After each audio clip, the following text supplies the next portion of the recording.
Today, let's take a tour of the Newman projection. Stay tuned to learn what Syn, anti, gauche, dihedral angle, staggered, and eclipsed all mean in the terms of Newman projections.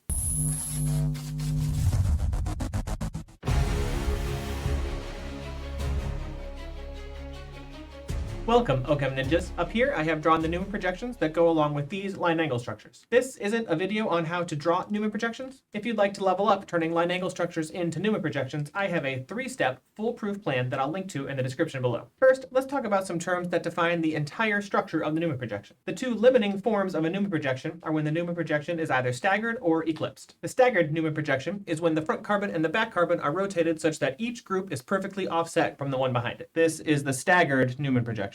The eclipsed Newman projection gets its term from the same term we use for a solar or lunar eclipse. This is the eclipsed Newman projection. In an eclipsed Newman projection, the front carbon group and the back carbon group are perfectly aligned such that you can't actually see the back group. The front group is eclipsing the back group. That would be impossible to draw in 2 dimensions without making things really cluttered. So in an eclipsed Newman projection, we always offset the back group just a little bit from the front group. But these groups are implied to be perfectly in line such that you can't actually see the CH3 group behind the OH group. One quick bonus pro tip, when you draw this back group, you want this line, if it extended through the circle, to extend all the way to the center of the circle. And this should be true for all of your back groups in your eclipsed Newman projection. The line should project through the circle directly to the center of the circle. Sometimes I'll see students try to draw the back group perfectly parallel to the front group. That doesn't work. This line would not extend to the center of the circle. It's offset from the center of the circle. Similarly, sometimes I'll see people try and start the back group at the same vertex as the front group. That also doesn't make any sense. That bond doesn't extend anywhere near the center of the circle. Okay, back to our terms and definitions. Our next set of terms describe the relationship between one of the front groups and one of the back groups around the Newman projection. In an eclipsed Newman projection, the two groups that are eclipsing each other are said to be syn with respect to each other. The green OH and the green CH3 are syn to each other in this Newman projection. That's true for all of the groups in the eclipsed Newman projection. The red CH3 and the red H are syn to each other, and the two blue hydrogens are also syn to each other. In contrast, when two groups are completely around the ring from each other, we call this type of orientation anti. In the anti orientation, the front group and the back group are as far apart from each other as possible. There are two other anti relationships in the staggered Newman projection. Can you find them? The red CH3 is anti to the green hydrogen, and the red hydrogen is anti to the blue hydrogen. They are as far apart from each other around the ring as they can be. The last term in this group describes one front group and one back group in a staggered Newman projection that are offset by one notch around the ring. We call this type of relationship gauche. A gauche relationship is one front group and one back group in a staggered Newman projection that are offset by one notch. How many other gauche relationships are there in this staggered Newman projection? There are 5 other gauche relationships in this Newman projection. The back red hydrogen is gauche to the front red CH3 group. The front red CH3 group is gauche to the back blue hydrogen, and so on around the ring. These two hydrogens are gauche, these two hydrogens are gauche. My students that are taking French as a foreign language often look at me funny when I talk about this one because gauche is the French word for left, and that really has no bearing on how we use this term in Newman projections. Our final term in Newman projection land is the dihedral angle. The dihedral angle is the specific degree of rotation between one front group and one back group in a Newman projection. If we think of these groups like hands on a clock, the dihedral angle is the angle between the hour hand and the minute hand, the front group and the back group in the Newman projection. The dihedral angle between two groups that are syn to each other is 0 degrees. Again, how we have it drawn in 2 dimensions makes that look a little confusing because it doesn't look like there's 0 degrees of difference between those two. But remember, those hands on the clock are completely eclipsed, so you can't see the back one for the front one. All groups that are syn to each other will have a 0 degree dihedral angle. You can't have any syn groups in a staggered Newman projection because there are no groups that have a 0 degree dihedral angle. By contrast, groups that are anti to each other are 180 degrees dihedral from each other. They are far apart from each other on a circle as possible. That would be 180 degrees opposed from each other. All of the anti-groups in a staggered Newman projection will have a 180 degree dihedral angle. You can't have any anti-groups in an eclipsed Newman projection because there's nothing 180 degrees opposed from any of the groups in an eclipsed Newman projection. Even though we don't have a fun name for it, we have a 120 degree dihedral angle between a front and a back group in an eclipsed Newman projection. These groups are offset by 1/3 of a circle, so that's 120 degrees dihedral for every offsetting group in an eclipsed Newman projection. Finally, for groups that are gauche to each other, the dihedral angle is 60 degrees. They are 60 degrees offset from each other, 1/6 of a circle. And there are 6 total gauche interactions around a Newman projection, adding up to the 360 degrees of a circle. Be careful in an eclipsed Newman projection. If you're not careful about how you draw those back groups, sometimes it almost looks like it's 60 degrees dihedral, almost as if it's gauche,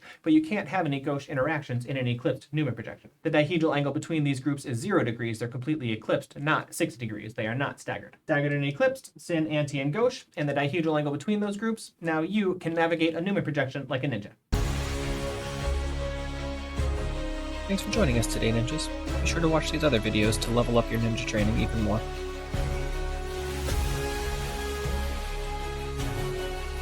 As always, don't forget to like and subscribe.